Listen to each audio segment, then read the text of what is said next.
Hey guys, what is up? SuperKmanrocks here, and I am back for my LEC Week 7 overview, analysis, and of course, at the end, my updated power rankings. Happy Thursday, everybody out there. We had a very fun week of games here, and let me tell you, just a little bit of a spoiler alert, but at no point does the playoff picture get really any clearer for the LEC at all over the course of this week. It is pretty insane how up in the air this entire region is, and it's very much fun to watch and fun to analyze. So if you're excited for that, stick around. We were going to be covering all 10 games across both days, but before we do that, go ahead and leave in the comment section below what game you were most looking forward to this week. There were actually quite a few of interesting ones here. Of course, a classic to end the week with Fnatic and G2 that I think a lot of people were really excited to see. But let's go ahead and jump right into our day one games here. And kicking off day one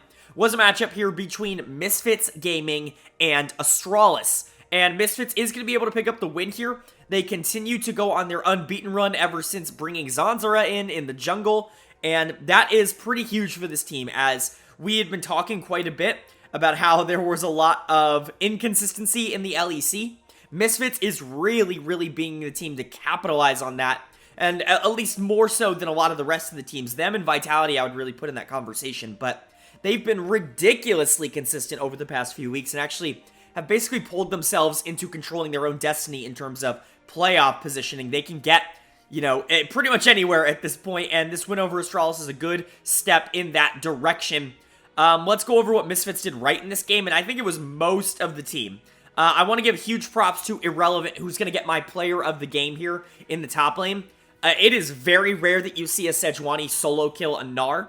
Although we are seeing a lot of Sejuanis bring that Ignite, it's mostly to discourage those 1v1 trades early or those top dives, because you can usually get something back with it. I think in this case, the aggressive Sejuani into, quite frankly, Chachi's awful laning, there's really no other way to put it. Irrelevant was really dominant this game. He got to a point where he was not going to die from pretty much anything, and he was really able to stop a lot of what the enemy team wanted to do. Jonghoon was not going to be able to get resets. Dior was actually doing 0 damage on the Orianna, a low damage pick just in general, but really well played from Irrelevant, and he's very much deserving of my player of the game. But I want to give another big shout out to Neon here, who, him and Mursa have really come on as one of the more interesting bot lanes in the last, I'd say, I don't know, 3 weeks or so. They've really emerged as kind of a sleeper good bot lane. Not really early game, mostly late game here, but Neon and Mursa did a really good job of managing this laning phase here, which could be relatively tricky into Draven Pike. You have a lot of opportunities to give Draven that shutdown gold here, or that the cash out gold. Fortunately, Neon plays it pretty safe and pretty well. Mursa does a really good job of making sure that Draven has a lot of problems, and Neon's able to get super fed, is able to translate that into the late game, and it's basically over. I believe Broadcast gave it to VTO, and while VTO did make some really cool plays on the Taliyah, I would overall say that it wasn't like a standout, unbelievable game from him. It was mostly, in my opinion, Irrelevant and Neon playing really well in this to kind of carry them to the win. And then also Zanzara, shout out. He can't play 3 champions, now he plays 4. The Poppy is on the radar here for Misfits. I believe almost all of his games back in the LEC so far have been on Poppy. We're going to get to another jungler who's kind of like that in a little bit here, but just something to note that Zanzara maybe should, start drawing some Poppy bans. Maybe, you see the Trundle ban, maybe even draw something like a Skarner ban, just so you can't, force something like that. It's definitely intriguing, right? Misfits feels very one-dimensional in terms of draft, but also they have some players who are a little bit more flexible, and that opens up the rest of the team, it feels like, to get a lot more done. Obviously, the Gwen ban for Irrelevant is huge, and you're typically going to see that. Nobody wants to play against Yuumi right now. And then, Zanzara's got his Poppy, he's got his Trundle, he's got his Skarner, things like that. But, yeah, I think Misfits overall just played really well and are playing really well generally right now. As for Astralis, not a great game. This is about as bad of a showing as they've had in quite a while. Chachi just cannot lane. He is not a laner. He is he's rich, but way worse at it, if that makes sense. Where a player who can really make an impact later in the game if you get there, but he just so often does not get there. He's got one of the weakest laning phases I've ever watched in the top lane. Even if he is a good team fighter, it just takes him, you know, he's almost always going into endgame behind in gold, which is a problem. So he's going to get my dud of the game here. He just got completely outplayed by Irrelevant. I talked about him getting solo killed in the top lane as Gnar into Sejuani, which is pretty unacceptable just in general, but not good in any form. Nobody on this team played particularly well. I'm not a huge fan of the Draven Pyke lane. I think in a lot of cases, Draven's not even getting cash outs there because Pyke is getting the executes with the ultimate, so I really don't know what the combo there is. I get it, you want to go for a full kill lane, and both of them are really kill-oriented, but Leona does a really good job at stopping what Draven wants to do, and Sivir can just play super safe early on, and if she gets any kill, she's going to hard outscale both of them. And then, like I said, I think Orianna's rather not good in the meta right now. I'm not going to say she's awful or anything, but I think we saw a lot of the problems with Orianna here, where she's not necessarily the most supportive pick in the meta, and she's also not necessarily like a damage pick in the meta. She just doesn't do either of those things at a high level. She does both of them at a good level, which kind of means she's not the best at either. And so, unfortunately, Dior just never was going to have pressure here. He also got completely outplayed, but, you know, it's going to happen. You're going up against VTO. Outlook-wise for these two teams, Astralis, I mean, everybody's technically still in playoffs, and this loss is going to put a little bit of a damper on it. They're going to have to put themselves in a position where they basically win out in order to, you know, kind of force a playoff spot, but everybody being so close, like, I just don't know if Astralis has that, you know, talent gap in order to win out, in order to kind of win when they need it, in order to force themselves into playoffs, but it'll certainly be interesting. As for Misfits, they are getting hot at the exact right time. This is basically exactly what happened in spring for this roster, and it really could propel them into a spot where they are sitting pretty. They might even be in winner's bracket come playoff time, which would be pretty ginormous for them, mostly because I think the beginning of the split was so disastrous. So for them to have turned everything around, and they could potentially be like a 2 seed or a 3 seed come playoff time, that is ginormous and really, really good on Misfits.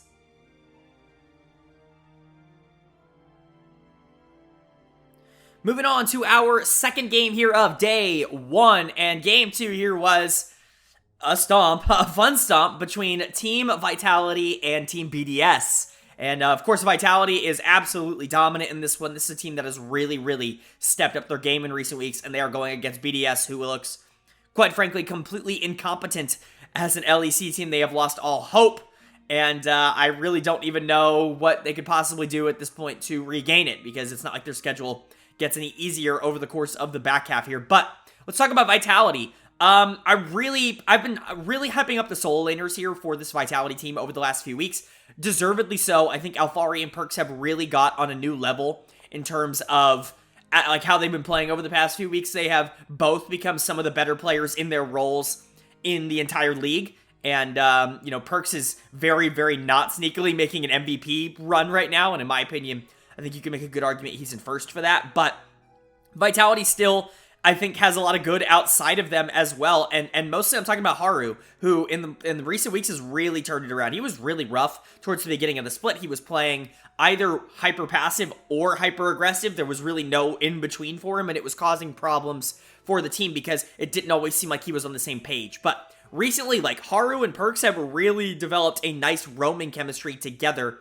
Both of them play relatively interesting champions in this with the Trundle and Swain, a jungle mid duo you don't often see paired together, but it really, really did work here as both of them played their roles basically perfectly, and they were both able to get ridiculously fed off of the crazy amount of map pressure that Haru was able to acquire. Haru's going to get my player of the game here, although Perks is not a far away second. Both of them were really, really solid here. And then also credit to the rest of the team. Credit to Alphari, credit to Karzi, credit to Labrov. They all did their jobs, and they all won relatively hard. Limit was basically a non-factor here. Karzi and Labrov were able to completely demolish the Amumu pick, which I always talk about being super feast or famine in pro play, and unfortunately in this one for BDS, it was famine. And then Alphari's just a better player than Aggressivu. Even if there wasn't a ton of action topside, Alphari was able to become a big piece in the late game for those, you know, the last basically team fight here in the game. But yeah, I think Vitality overall is just really, really strong, and they're getting better week by week, which is pretty insane to say. I think at this point, Vitality is very much underrated as a team in the grand scheme of LEC fans, because I think, you know, last week I put them top 2, and they very much have proven that they deserve to be in that conversation. As for BDS, this is the worst team in the LEC. There's really nothing to say. They're 1-13 after this game. This was Syncroft's worst game of the split. He was kind of the one who was really, I don't know how else to say, but he was kind of the one that was kind of holding it down, I think, for BDS for most of the split. But unfortunately, they're completely checked out at this point. There's no mental left on this team. No one on this team cares. It's so apparent to watch. They're not good. Syncroft's my dud of the game here. He was not good at all in this game. Got completely out-jungled by Haru. Some of the worst Wukong play that I have seen in a major region this year. But I don't even know if I blame him entirely. Like, it just doesn't feel like this team wants to win. Once they get a deficit, it really feels like they just keep it forever. So, yeah, not good. Like I said, Limited Xmatty were not good in the bottom lane. Nuclear Inc. got completely outplayed by Perks. Alfari and Aggressive, who didn't do much in the top lane, but it got to the point where the cannon wasn't going to be a factor anyways, because even if he got the ult off, it's not like it would do any damage, and it's not like that anybody else on the team to do damage, except for maybe Xmatty, but, you know, Amumu wasn't able to set anything up because he would die instantly. So, yeah, not a good game overall for BDS. Very good win for Vitality. Outlook-wise, BDS is the worst team in the league.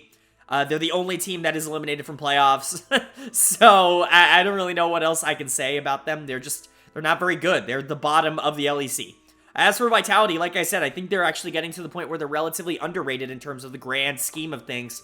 They could very well be a top 2 team going to Worlds this year, and when it comes to teams that have been relatively consistent, they're kind of at the top of my list in terms of both talent and what they've shown on paper. Like, them and Mad Lions have really been the only 2 teams that I think have the talent to really perform and are actively showing it on the Rift every single week. So it's definitely interesting. I'm becoming a fan of this Vitality team as long as they can keep it up.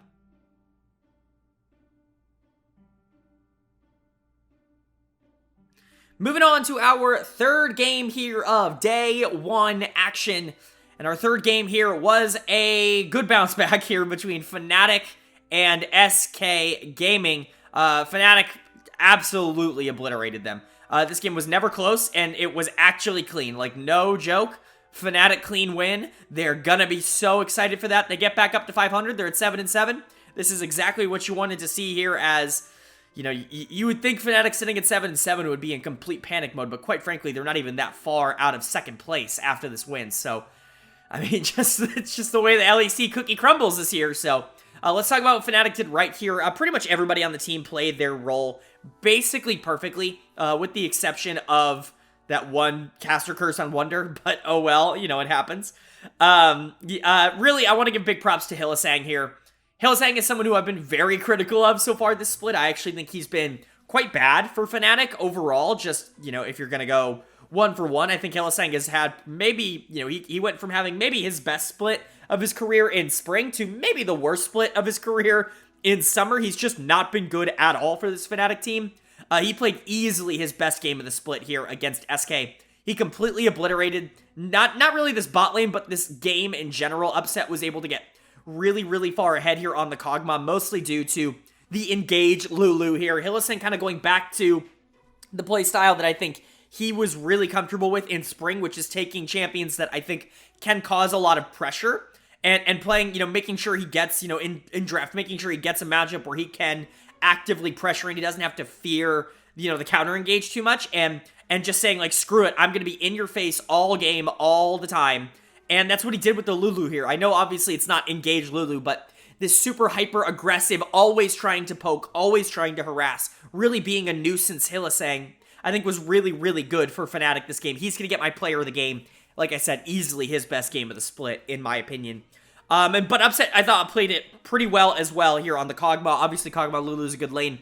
Generally, Sivir Yuumi, I think, can be countered, and I think this is actually a relatively good idea into it. I think outside of that, I also do really like the Twitch, which I'm not sure if we see this week. I know it's seen in a few other regions, but I like the Twitch as well. Basically, any sort of late-game hyper carry, I think, can really, really do well into the Sivir Yuumi combo, because they can most of the time really stay out of the range and just be able to poke out the Sivir for a lot of damage, because Sivir does have to at least walk up to do a lot of what she wants to do, as long as you have good peel on your team or if you get super far ahead.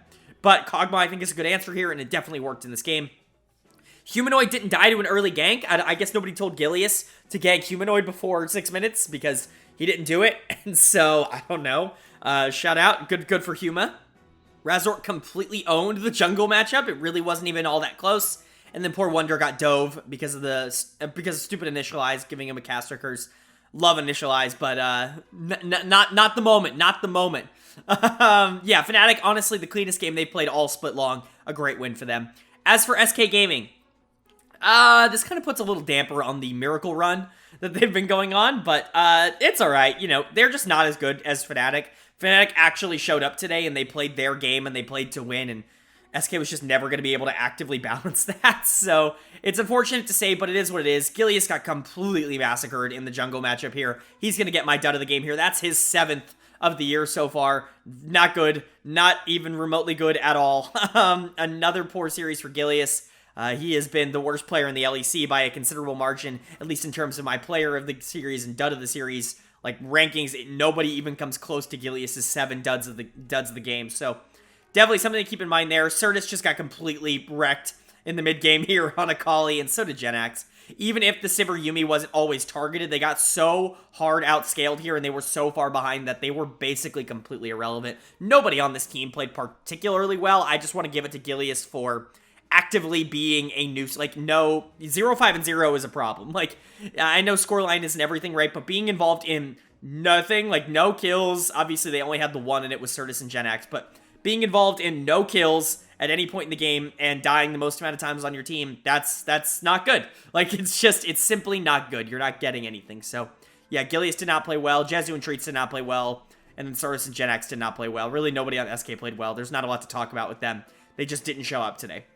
Outlook-wise, SK is kind of towards the bottom half of this playoff structure. They obviously can still make it because everything is so ludicrously close, but they're not in the perfect spot. They're going to have to win out, and they're going to have other teams kind of help them out as well. You know, you've got 4 games left for SK here, and they're going to have to win all 4, and they're going to have to hope that some of the teams above them lose at least 3 of those 4. So definitely a lot to ask for SK, but technically they're still in the playoff picture, and they can still do a lot of interesting things. As for Fnatic, this is a hugely important win for them. Obviously, going to 6-8 would have put them in a really rough spot. Basically exactly where SK is right now, where they essentially force themselves to have to win out. Not only, you know, they already are kind of in that position, but it's basically forced upon them at that point, and you really would much rather get a win here and put yourself in a position to at least be able to have one game where you can maybe lose, and you know, you're hoping that not everybody else that's kind of in your spot loses. It's a crazy playoff picture. It's really hard to talk about until we get to the latter half here, but Fnatic winning this game definitely put themselves in a much better spot than they would have been had they lost.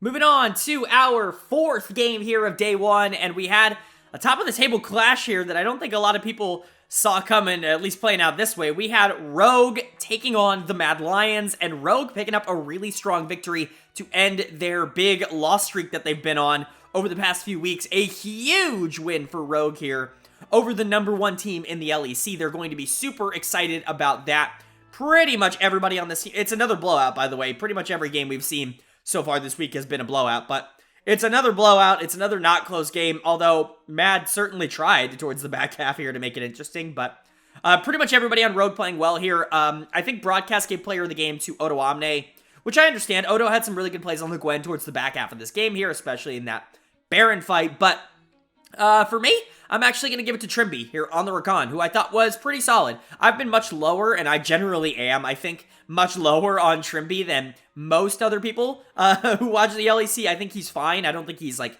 exceptional. I think he's just a good player.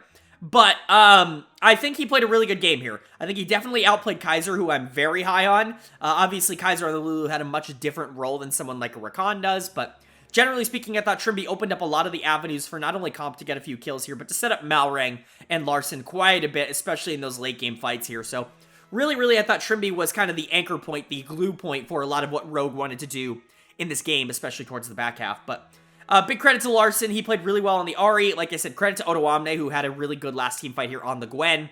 And then Malrang had a pretty good game here on the Wukong. Hopefully he can continue to play like this because, quite frankly, Malrang's been a little bit of a disappointment here in summer after he was, you know, an MVP candidate in spring. He's kind of taken a pretty huge step back, especially in the recent weeks. But even when they were winning, it really wasn't because Malrang was being hyper dominant. So hopefully we can get, you know, spring Malrang back because that was a really, really fun player to watch just in general. So he got a little bit of it back here against Elyoya, which is a really, really good sign. Elyoya has been probably the best jungler in the LEC so far this split. So very, very good sign here from Malrang, and just overall happy to see it. Larson played well, Comp played well, Odo played well, Trimby played well. Everybody on Rogue played well. I feel like I'm kind of repeating a lot of what I've said about some of the games in the, earlier in the week, but that's kind of what it is. When stomps happen, everybody on the team looks generally pretty good, so that's kind of what happened for Rogue.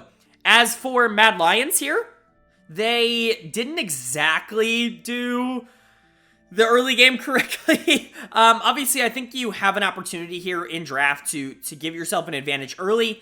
If the Talia can get some roams off with the Trundle, I think you can get the Zeri ahead. I think Sejuani should never really be in that much danger in terms of the Gwen matchup. But unfortunately, neither of those things really happened. I thought both Niski and Armut played this relatively poorly. And that's unfortunate to see. Niski's going to get my dud of the game here, his first to the split. He's been someone who I think has definitely been in the MVP conversation, and maybe was even leading it for quite a bit of this year. But this was not a very good game here from Niski. He was kind of a problem. He really wanted to make active plays on the Talia here, but unfortunately the Ahri was also able to roam. Like, the wave state was never really truly in a position where Larson was out of the game, because he was doing such a good job of keeping that lane pressure up. And so Niski would, not really be in a position to actively be making plays for his team. And it was really an issue for Mad Lions because obviously their entire game plan typically is around Niski being somewhere on the map, creating a numerical advantage, and then being able to take objectives or just take a fight off of that. And they were not really able to create that. And without that, this team definitely struggles to have an identity in the game. And that's what happened to Mad Lions. They just got behind as Rogue played, their game basically just a little bit better than Mad Lions did here. Obviously, they tried the Hail Mary play towards the back half here, going for Baron down like 5k gold. They get the Baron somehow, big shock to that, but then they get ace, they lose the game, blah, blah, blah. I respect the effort to at least try a play like that, but obviously it was so risky and so unnecessary that it cost them the game. Not to say they were in the game very much anyways, but at least they were trying to make a play. Just something to keep in mind there. Pretty much everybody on the team got outplayed with the exception of maybe Elyoya, who wasn't like awful this game. He just didn't really have a lot of pressure because pretty much all of his lanes lost. So definitely frustrating to watch there if you're a jungler. But at the end of the day, outlook-wise, Mad's still sitting in first place, which they're going to be happy about. Obviously not the best win or loss of all time here, but it's just one loss. I'm not going to completely overreact. This is a team that has looked very, very consistent over the course of most of the split here. And obviously Rogue has their ups and downs. So losing to them isn't exactly the biggest death sentence in the world. As for Rogue, hopefully this is like them getting their form back, because I really, really miss like early season Rogue and not the Rogue that we've been getting over the past 2 weeks, because it's just been really disappointing to watch a team that has so much promise and so much potential really just start to crumble towards the back half of the split again, like they seem to always do. So this is a big win for them. Hopefully they can carry this momentum into the rest of the split, because I'm pretty sure everybody wants this team to do well.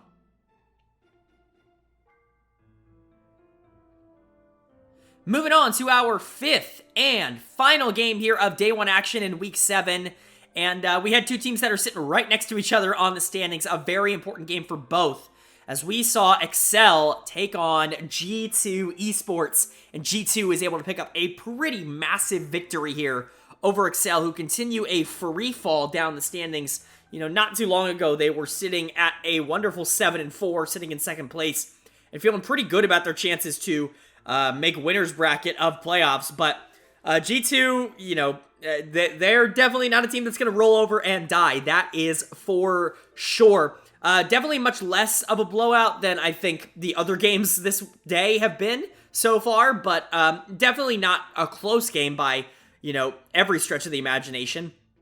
I think there are a couple players on G2 I really want to highlight. Obviously, Flacket's going to get my player of the game. He was the one doing all the damage. I think there are a lot of people that are going to say that Yankos deserves player of the game here. And while I agree, those Jarvan knockups, especially that 5-man in that choke point near the mid lane, like towards the back half of the game, like that was massive, and they probably don't win that team fight without Yankos playing like that. My only issue is that Yankos did just a little bit of trolling in the early game, and really gave Marcoon an opportunity to be able to actually win this game, like for his team, or at least put his team in a decent position if everybody else didn't completely troll it. But yeah, if Yankos didn't have those bad plays early, if he just was kind of carrying those late game team fights, Yankos probably would have been my player of the game.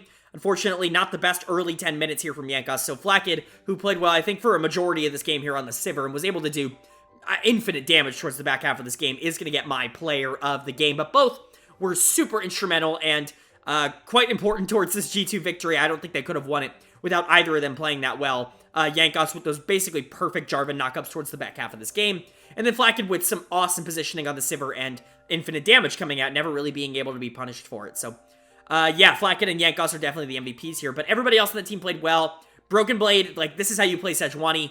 I know a lot of people are down on the Sejuani pick. I don't really get why. We've seen it win quite a bit here in the LEC and quite a bit in pretty much every other region. It can be a very, very powerful pick, especially into other tanks, because it's not like you ever have kill threat on them or on the Sedge, and just generally speaking, as long as Sedge brings Ignite, which she can because she doesn't need Flash, you're just completely safe. Like, you're completely safe all the time. There's really no circumstance in lane where you're going to be diveable, and then in late game, you're actually super important. That ult can be a huge game changer for the late game, and then also you're just a ludicrous amount of CC, and you're a good tank. Like, I just like the Sedge pick overall. Broken Blade played it really well. Caps had a good game here on the Sylas, not a super impactful one, but a good one. And then Targamas just kind of keeping everybody alive on the Lulu. Just a good game overall from G2. As for Excel, meh, like this team has really started to worry me because now they're sitting at 7-7, which means that not only are they not in second place and not in the winner's bracket, they might not even be in playoffs right now, which is a very, very scary thought to say. They're kind of sitting on that edge right with Fnatic as a team that really wants to make playoffs, but hasn't exactly put themselves in the most comfortable position to actively do that. And it's because of this giant loss streak. I'm not saying everybody on the team has been bad during this loss streak, but you know who has been? Finn in the top lane, who's just quite frankly not been good over the course of the last few weeks. I was actually really complimentary of Finn in week 5. He was my player of the week in week 5, but you hit week 6. Awful in week 6, a contender for, dud of the week in week 6. And then he starts off the week here being awful on the Ornn. I mean, these ults were nothing in these late game team fights. A lot of times they were in choke points, and we got to see what someone like Jankos was able to do, being able to attack a clumped up team. Ornn should have been able to do the exact same thing with that ultimate. It just never came to fruition. I don't want to give a ton of hate over towards Patrick here. We saw the first ever game of Nyla in pro play, as far as I'm aware, at least in a major region, and it didn't look very good. There's really no other way to put it. Nyla looks super duper weak right now. Basically, in my opinion, a weaker version of Samira as that champ that just has to go in and you hope that your damage is enough to, kill people before you die. And unfortunately for Patrick, Nyla does no damage. So even if there were situations in which Patrick was set up relatively well here by the Viego or by the Taric, like, it didn't matter because Nyla just doesn't do any damage here. So I don't want to blame Patrick too much, but he was relatively useless here. I will say, shout out to Marcoon and shout out to Mickey, who I think both played relatively good games here, or at least relatively better games than a lot of the other losing players that we've talked about. Marcoon had a pretty good early game here. He was actually in a decent position, kind of out-jungling Jankos for a bit of that pre-10, but unfortunately, the rest of his team was just losing. And then Mickey, I thought, was pretty good here on the Taric, was able to set up quite a bit towards the back half of the game. The Taric ultimates can really do a lot for your team. Unfortunately, it just didn't quite matter in this one because they were too far behind and they just didn't have any damage, but yeah, overall, I think, a rough loss for Excel outlook-wise. Like I said, they're definitely in a rough spot right now. They're kind of fighting Fnatic for what is that 6th playoff spot, at least after day 1. Not exactly what you want to see, because both of those teams should, without a doubt, be making playoffs, but it's definitely been an interesting split. They basically have to win as much as they can towards the back half of the split in order to put themselves in a position where they feel at all confident in making playoffs. So definitely an interesting conversation for Excel. As for G2, I mean, this is what you want to see. You want to see them win in a game like this. They put themselves at 8-6, a much more comfortable spot than 7-7. I can promise you that. It gives you significantly more leeway. It seems that if any team here reaches 10 wins, they're probably going to lock winner's bracket for playoffs. So G2 kind of getting a win there and setting themselves up in a pretty nice spot to really only have to win half of the games the rest of the split, which is a good position to be in overall. And I think their players played well. Even if Jankos kind of trolled the early game a bit, he definitely made up for it later. Overall, I think G2's going to be happy with the spot they're in, and it's definitely going to be interesting to see how they play the second half of this week, too.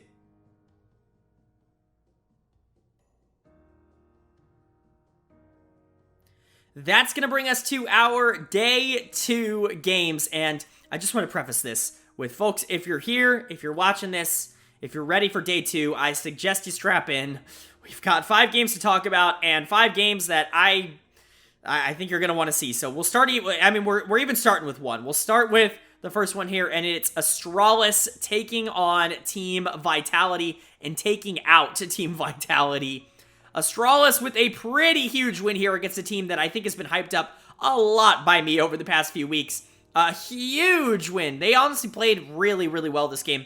I want to give a little bit of credit to Vitality because this game was actually really, really close. Like, it was back and forth, and there was always a chance that Vitality was going to be able to pull this one back because a Fed Zeri is a Fed Zeri, and sometimes in team fights, that's all you need. And Vitality had that. But Astralis played this late game really, really well. Was able to pretty much completely nullify what the Zeri wanted to do by basically predicting where she was going to be and making sure to hit your CC in that spot. Kabe played really well towards the back half here, even if he didn't play very well towards the front half of this fight, or of this game. And he was patient. He knew he needed to bait out a lot of the cooldowns from Vitality on the Akali, on the Jarvan, on the Rakan. And so he did. And then he was able to do a lot of damage towards the back half. Honestly, Jonghoon's Renata ults were absolutely disgusting. An incredibly clutch level 16 hit here from Renata. She hit 16 right as the major fight started, and that level 3 ult was clutch towards that back half of that game, basically stopping Zeri from doing anything for 3 full seconds, which was awesome. And then I gotta shout him out, the player of the game here, Vizicachi in the top lane on the Ornn. I mean, this was probably his best game of the split by a considerable margin. Going into a tough lane opponent here in Alphari, arguably the best laner in the league in terms of top laners. So a huge win for Vizicachi. He had a very good game. He's my player of the game. Sometimes Ornn can be super passive and you just don't see a lot of, actual work being done on the champion, but sometimes you see the Ornn that just goes like, F it, like I'm going full throttle. And that's what we got with Chachi this game. He was really attempting to make some large-scale plays, pretty much the opposite of what I was saying in the last game for Finn, of just taking over these team fights. Those ultimates were great. Honestly, Ornn just being on the front line and just standing there and not being able to die was great. Obviously, pair that up with Dior on the Sylas, pair it up with Xerxes on the Trundle, and you have an incredibly strong front line to give your Twitch basically as much time as he needs to be able to destroy that backline, especially with that Renata ult. So overall, Astralis played really well here, and I got to give him a ton of credit for how they played the game.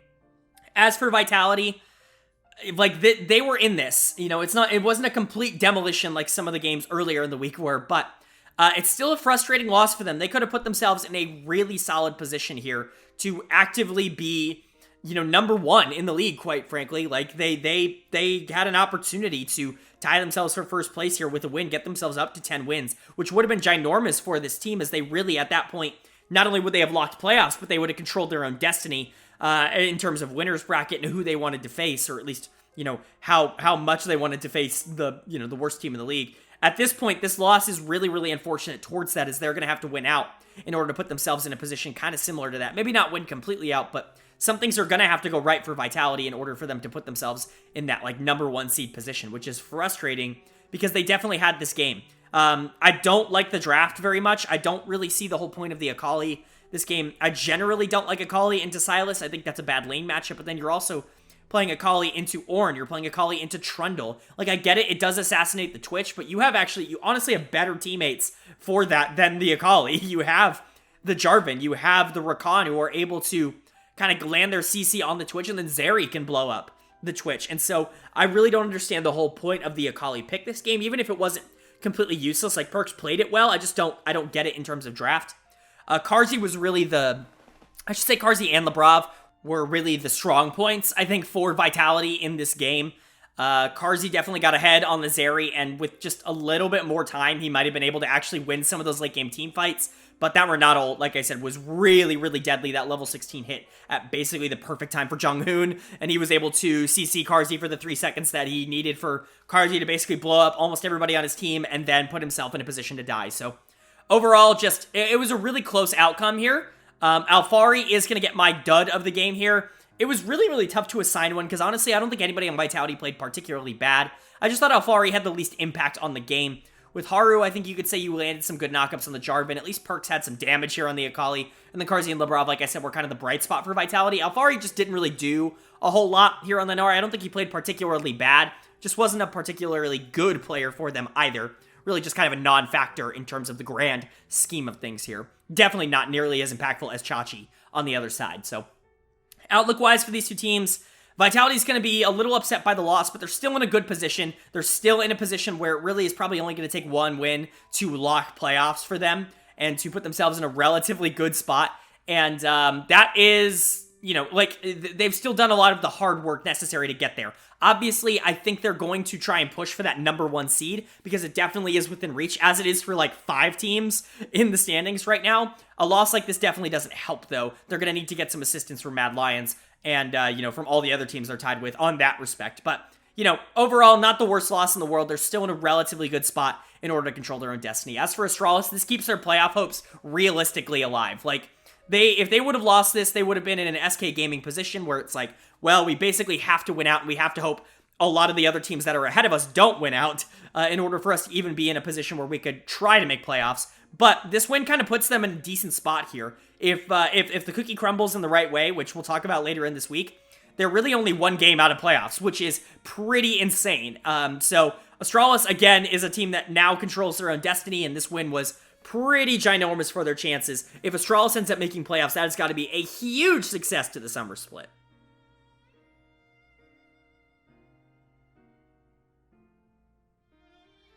Moving on to our second game of day 2 here, and don't worry, I told you guys to strap in, and I hope you did. I hope you strapped in, because here we go with game 2. We've got Team BDS taking on Excel, and of course, Excel, one of the top teams in the league. BDS have only won 1 game, all split long. Of course Excel won this game.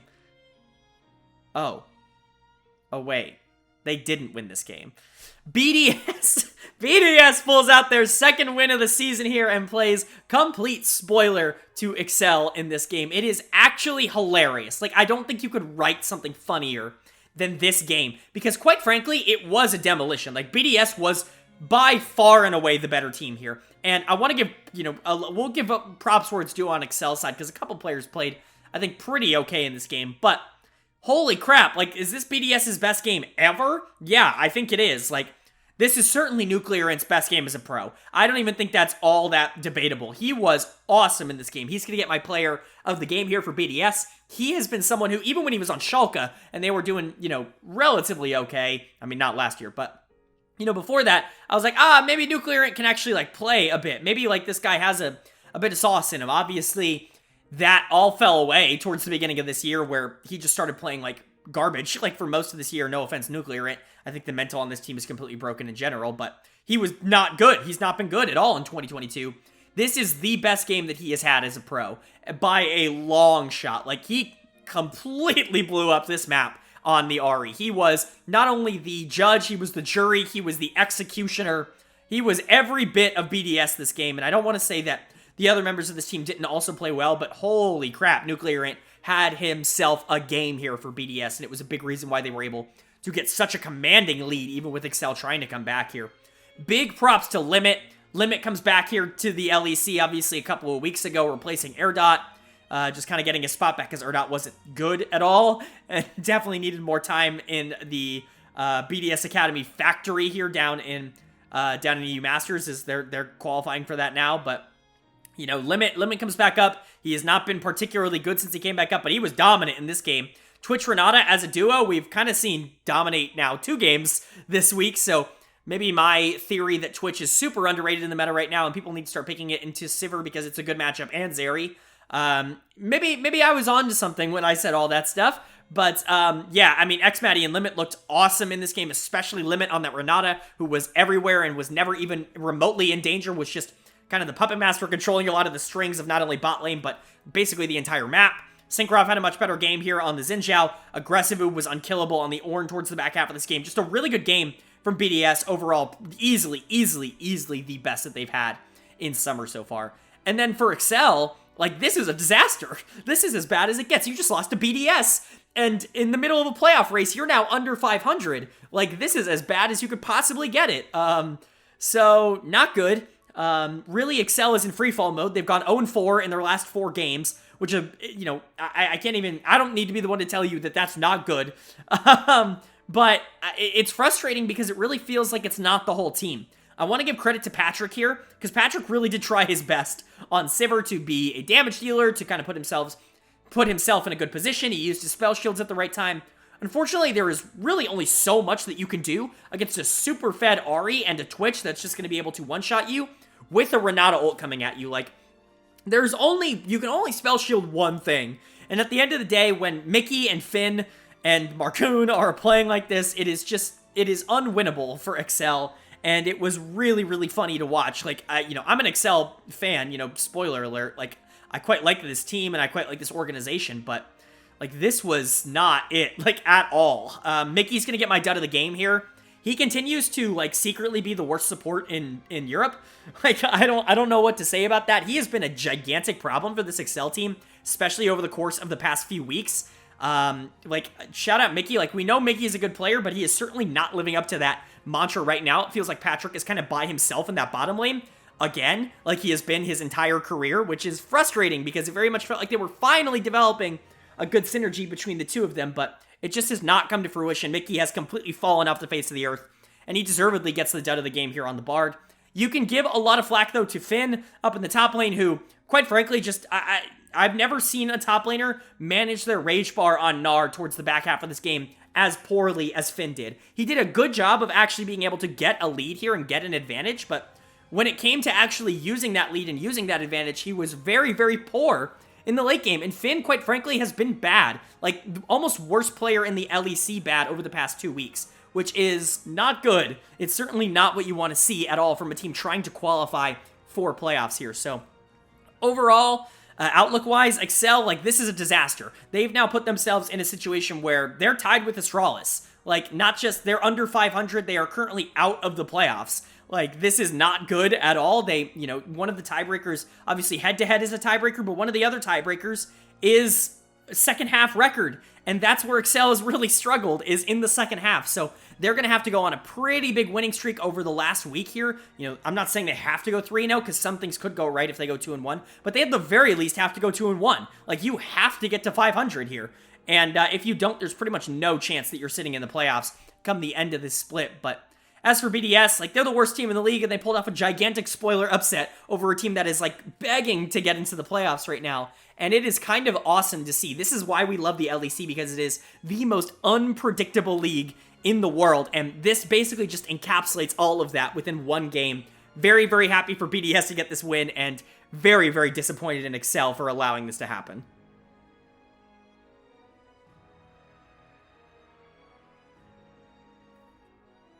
Moving on to Game 3 here in Day 2 action. We had another one that it just keeps coming, it just keeps rolling, as we had Misfits Gaming taking on the Mad Lions.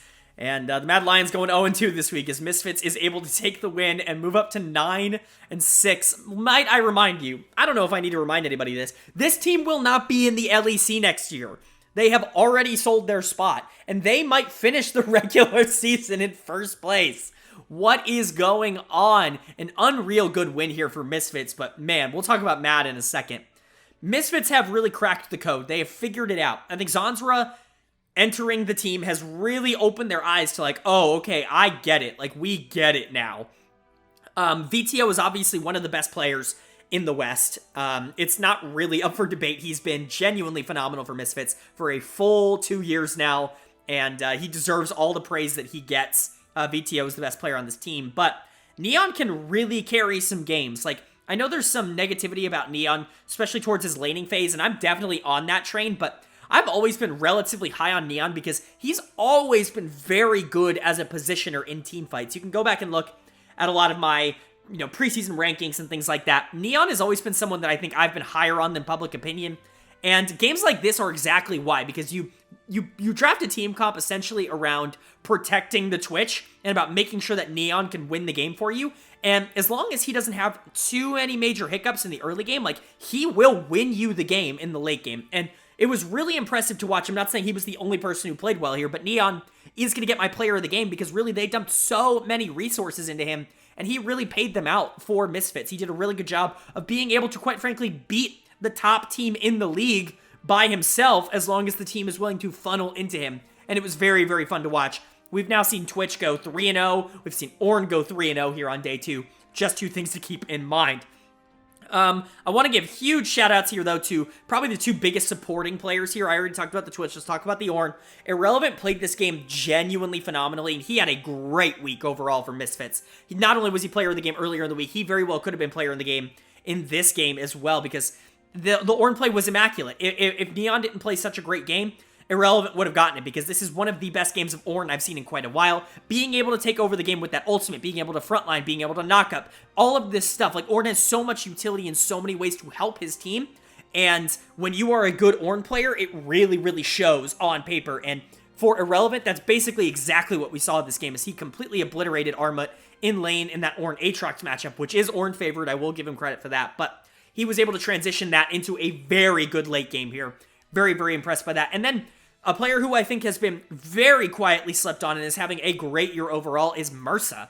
I think Mursa is actually, he was someone who I was very down on towards the beginning of the year. I was like, it's VTO's team and a bunch of wards and blah, blah, blah, blah. And then I started looking at the tape a little bit closer, and I'm like, man, like, this guy can really play support. And in fact, they were probably really right to bring him up here at the beginning of the year, because he has been really, really good for Misfits. Very, very impressed by how he's been able to play.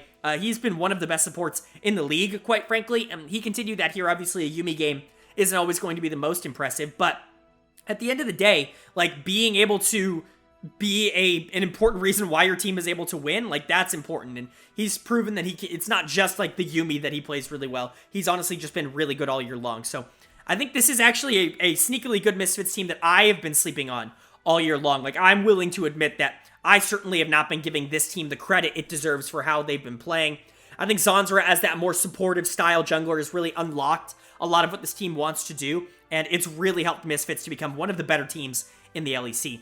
As for Mad Lions, this is, like, not the week that you wanted. Obviously, you're in first place, and you're like, oh, great, we're like 3 games up on everybody in the league, so, you know, we feel pretty good about ending the regular season in first place. 0-2 in Week 7 is not exactly what you were looking for. They didn't play particularly well this week anyways. I like the Vi-Ahri combo, but unfortunately it was basically completely nullified by VTO building Crown on Sylas, and it was just like, oh, he can't die now. Like, the Sylas is basically unkillable, and all this engage, all of this pressure that the Vi-Ahri combo gives you is essentially null and void. Tack that on to the fact that Armut lost lane pretty hard and then was just basically nothing, like completely, no pun intended here, irrelevant in team fights here on the Aatrox, and this Mad team was just never going to be put in a good position to actively win the game, especially if Zeri didn't have gold, which Zeri did not have gold here, so a frustrating game for Mad Lions fans for sure. Armut's going to get my dud of the game here. Obviously, I don't think anybody who watched the game is going to disagree with that. Even if players like Elioya and Niski had good moments, it was just unfortunate that their champions were so hard countered by the enemy team combo. And it just is what it is. It was a little bit of a draft gap. So, outlook-wise for these two teams, Mad is now sitting at 10-5. They're still in first place because they were 3 games up on everybody, but it's a lot closer now. They're actually only 1 game above, like a bunch of other teams that are going to be sitting at 9-6. So, definitely making the back half of this split very, very interesting. Anybody can finish in first. Anybody can finish in fourth. I believe Mad can finish as low as 5th, maybe even 6th come next week. It's going to be absolutely insane. Very, very, very fun to watch. As for Misfits, the outlook-wise, like, this team is getting hot at the exact right time. Pretty much exactly what they did in spring, except this roster is quite frankly better than the roster that they had in spring, and I have more confidence that they're going to be able to win a best-of-5 in a playoff series, as opposed to what they were last split. So, very, very fun, very interesting team to watch. The final Misfits gaming team in the LEC ever. So, hopefully they can get it done, because what a story that would be if they made Worlds.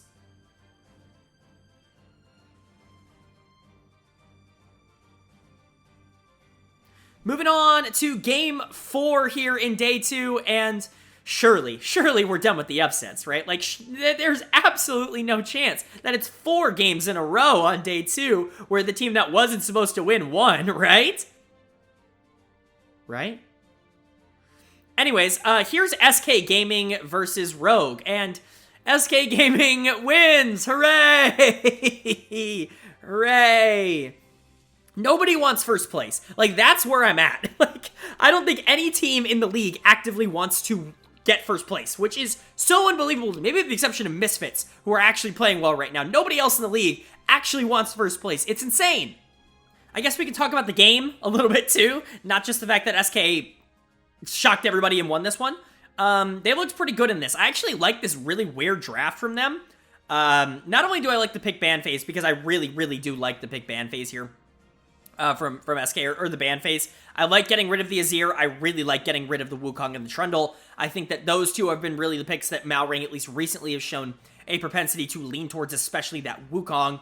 And getting rid of the Azir for Larson, I think is pretty strong too. It's definitely the pick that Larson is most comfortable on, and we'll get to Larson in this game, but moving on, like, I like the draft here. I like, you know, I think every single game that they've won on this big miracle push towards the back half of the split for SK, Gilius has been on Poppy. So yeah, get him Poppy. Like, it wins you the series. If you're on blue side, like you were in this series, just get him Poppy and you will try to win the game. And then I thought, honestly, like, the Vayne pick is really, really intriguing here into double marksman.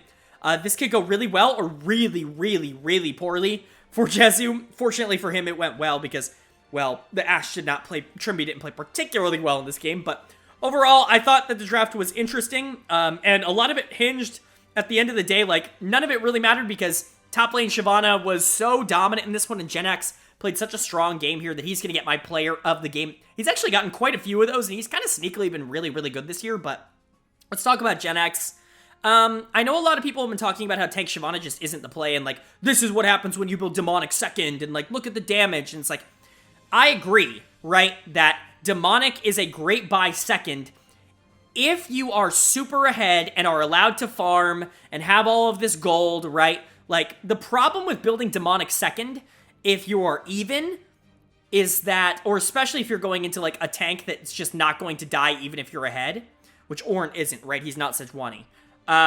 Is that, quite frankly, you will die so fast in teamfights if you don't go full tank on this Shyvana that having damage just isn't worth it. That's why we see the one tricks, not only in solo queue, but like, look at Shanji, who's like the Shyvana one trick in pro.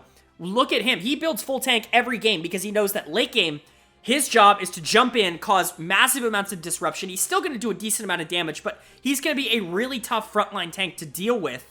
And he's going to cause a lot of disruption, not only for the backline, but for the frontline as well. Shyvana can encapsulate the whole team. That's why tank Shyvana is a problem. And I think Demonic can work, and especially in a situation like this. If you're super far ahead, like Gen X was, he's like 100 CS up, build Demonic. Capitalize on that lead, but if you're not that far ahead, I just don't think it is worth it, generally speaking. But in a situation like this, I'm all for it. Gen X did it, and he played it really well, and he's my player of the game for a reason. He was doing a lot of damage on that Shyvana pick. Very, very fun to watch. But, you know, shout out to Certus, who got to play Signature LeBlanc, his best champion. You love to see that, definitely. Shout out to Jezu, who, like I said, kind of played a skill matchup here, played the Vayne into Sivir Ashe, which can be pretty difficult overall for the Vayne if the Ashe plays the lane right, because those slows can be a huge problem for Vayne. But at the end of the day, Jezu was just better today, and so was Treats. So big shout out to that bot lane. Overall, SK just played really, really well, and they're going to be very happy with this win. I believe it keeps their playoff hopes alive. I'm not sure if they would have been eliminated had they lost this game, but they're certainly not eliminated now that they won this game. But outlook-wise for these two teams, Rogue, I mean, you had a chance at first place here, and you threw that away, as they've kind of been doing the last few weeks. Obviously, I praised them earlier in the week for beating Mad Lions, but this is a rough loss to take. Larson was not good in this game, like, at all. I'm willing to say now that Larson can't play Taliyah. Like, every Taliyah game that Larson has played this split so far has generally been awful, and he's looked like the worst player on the Rift. So if you can't play Taliyah, don't pick it. And if you can't play Pantheon Taliyah as a combo, don't pick it. Both of them were so incredibly useless in this game that you could really give dud of the game to either of them. Obviously, I think the Pantheon was more invisible than he was bad, whereas Larson was more bad. So I'm going to give the dud of the game here to Larson, but Malrang also had a pretty terrible game here on the Pantheon, which I get it. Like, Pantheon and a Poppy, like, you can create so much global pressure with Ashe Arrow, which is global, Sivir Ultimate, which can allow you to run basically mid lane in 2 seconds, Taliyah Ult, which is basically global, Pantheon Ult, which is basically global. Like, you have so much map pressure with this, and they never once used it. Like, they never once did anything with it. It was so frustrating to watch from Rogue, because their macro at times has been so good, and Here it was just so bad. This is a team that I've always commended for being great in draft, and I give a lot of props to Freddie and the drafting department, the coaching department for Rogue, because it always seems like they have interesting and good drafts, and I do like this draft. I think this is a really, really interesting idea of, let's just play around the whole map. Let's create a situation where we can go anywhere at any time and create an advantage depending on what the game state is, but none of the players actually did it, and so it doesn't matter if you have a good draft. So definitely frustrating to watch if you're a Rogue fan, but Larson played bad, Malrang played bad, Trimby played bad, Comp just didn't do anything, Odo was Ornn in the top lane with everybody else having a bad game. What is he going to do? So Rogue just not looking particularly great in this one. Outlook-wise, like, you could have had first. You could have had first, and you threw it away. So Rogue's now sitting at 9-6. There are a bunch of teams that are going to be tied at 9-6. Rogue, Misfits, Vitality, like, all of these teams are really, like, fighting it out for these top few playoff spots, and it's all up for grabs. Even Mad Lions, right? Like, they're only one game above all of these teams with the 0-2 week this week. So we're definitely setting up for probably the most interesting and fun final week of LEC action in a long time for me. Not that it's never not fun in the LEC, but the script writers really got it right this time, and it's been a lot of fun to watch, and Rogue's a big part of that. Rogue's collapse, I should say, is a big part of that. As for SK, they're still in it, somehow. They are 2 games out of a playoff spot right now, which isn't the best place to be. Basically means they have to win out, and they have to hope that a lot of the other teams, like Fnatic and Astralis and Excel, that are all kind of on the border here, all lose at least 2 or 3. Not the most likely thing in the world, but technically it is still possible for a team like SK Gaming to make playoffs, which is just generally unbelievable considering where they were just 3 weeks ago. So, you know, the split is unbelievable, and this result basically encapsulates how this week has gone so far.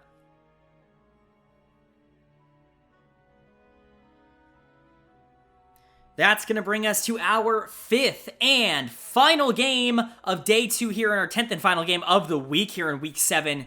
And it was the classic matchup here between Fnatic and G2. Obviously, we'd been on Upset City all week long, all day long especially. But unfortunately, Upset could not pull it out in this last game.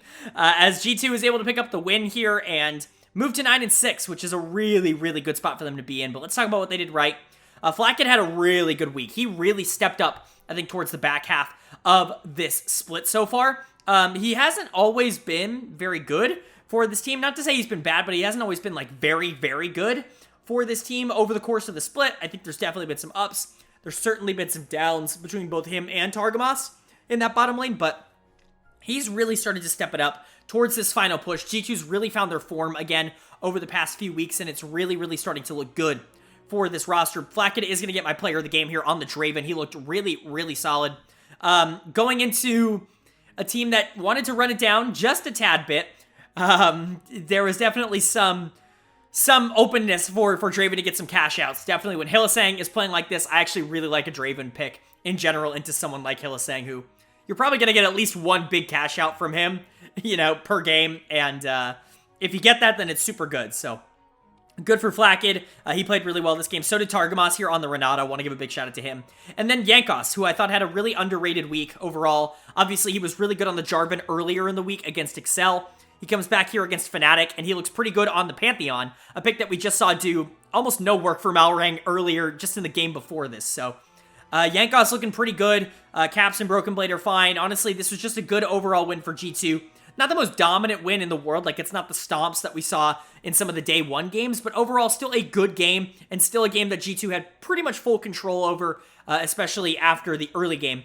Fnatic, on the other hand, not so much. This team has definite flaws, and it is really easy to spot them. The 2 players that I think have really been most detrimental to Fnatic's season definitely showed up and were detrimental in this game. Of course, I'm talking about Humanoid, and I'm talking about Hylissang, who have been, quite frankly, just not good in summer. There's really no other way to put it. Hylissang was my player of the game earlier this week in their matchup against SK, but he was just bad in this. On the Rakan, going in over and over again, even when he had no backup, just dying, giving Draven free gold. Just not a good game overall from Hylissang. He obviously has these games because of his aggressive playstyle, but this is what we've been seeing all year long from him, is he just goes in with no backup, and he costs his team the game, quite frankly, which is kind of what we saw here.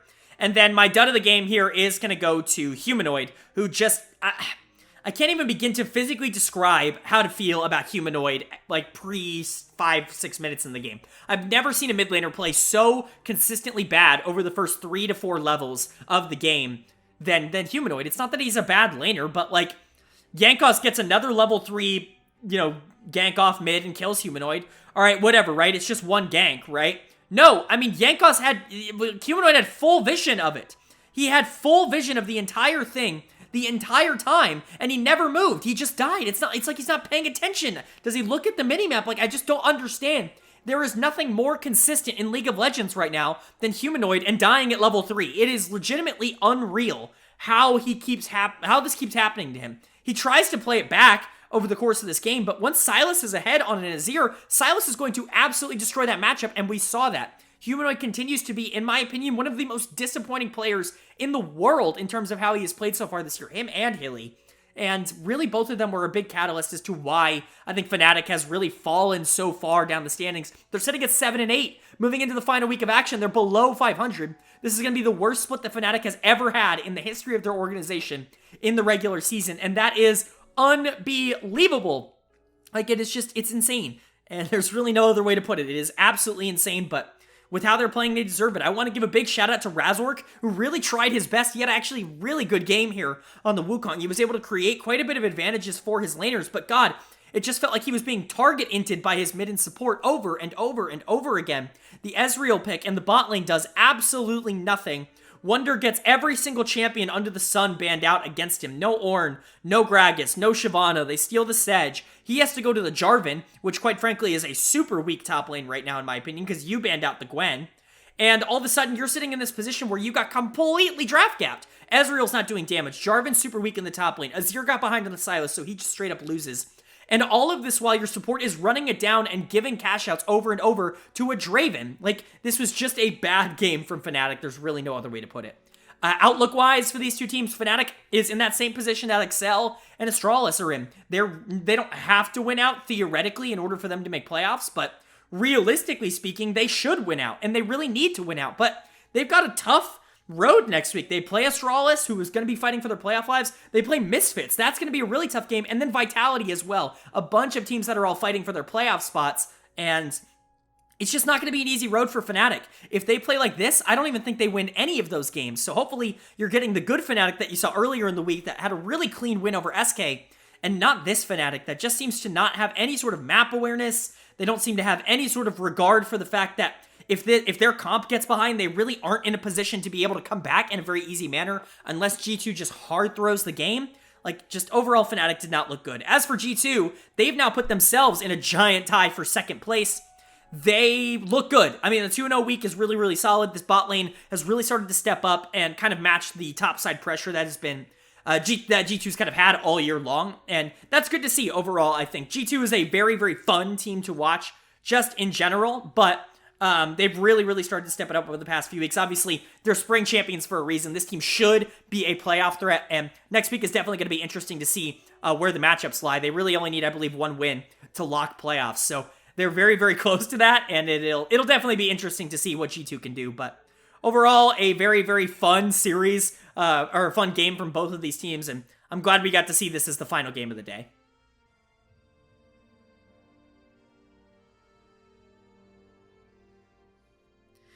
All right, that is going to do it for my Week 7 LEC overview and analysis of all 10 games across both days. Up on the screen right now, you're going to see the updated LEC standings. There are a lot of ties. Any ties, of course, will be broken just alphabetically.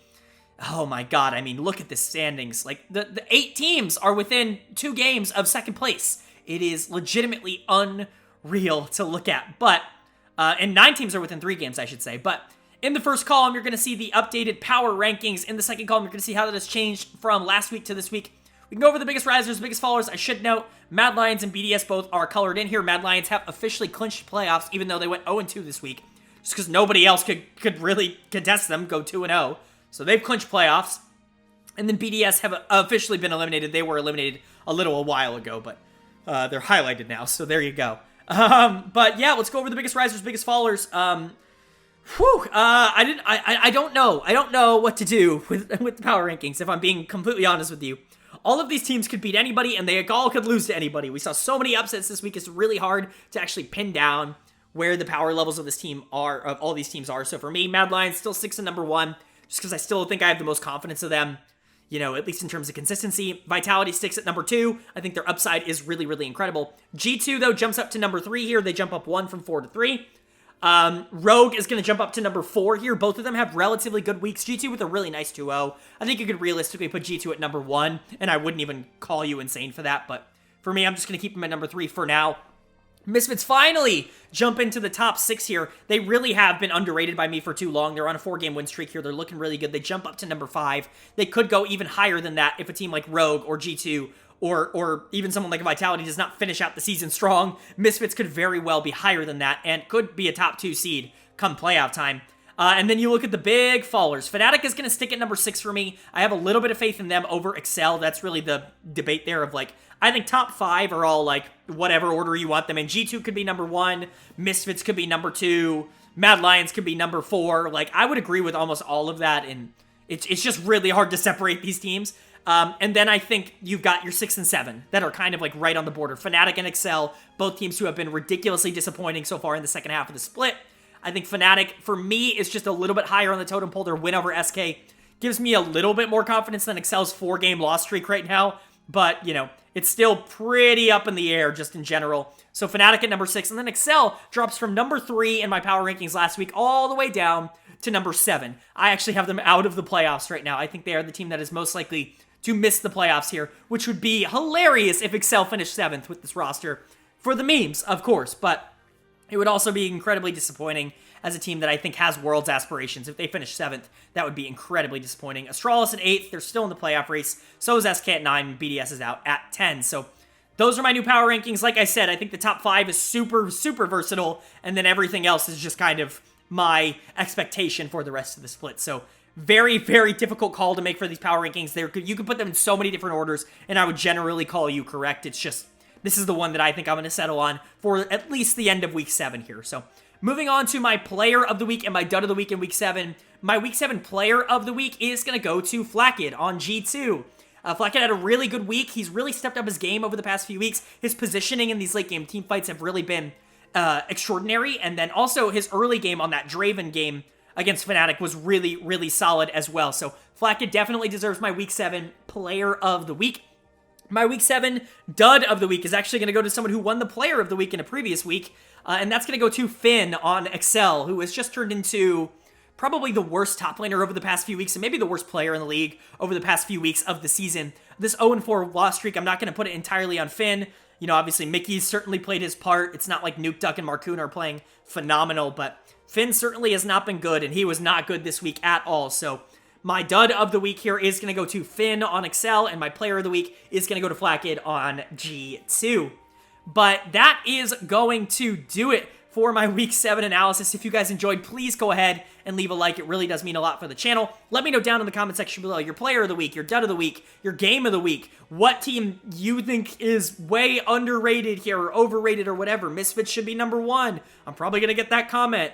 Overall, just, you know, whatever you want to talk about, this playoff race being incredibly close and exciting, whatever you want to talk about down in the comment section below. You guys know I love chatting it up League of Legends with you guys. But with all that being said, I hope you all are having a great day. I hope you continue to have a great day. And I will see you all later.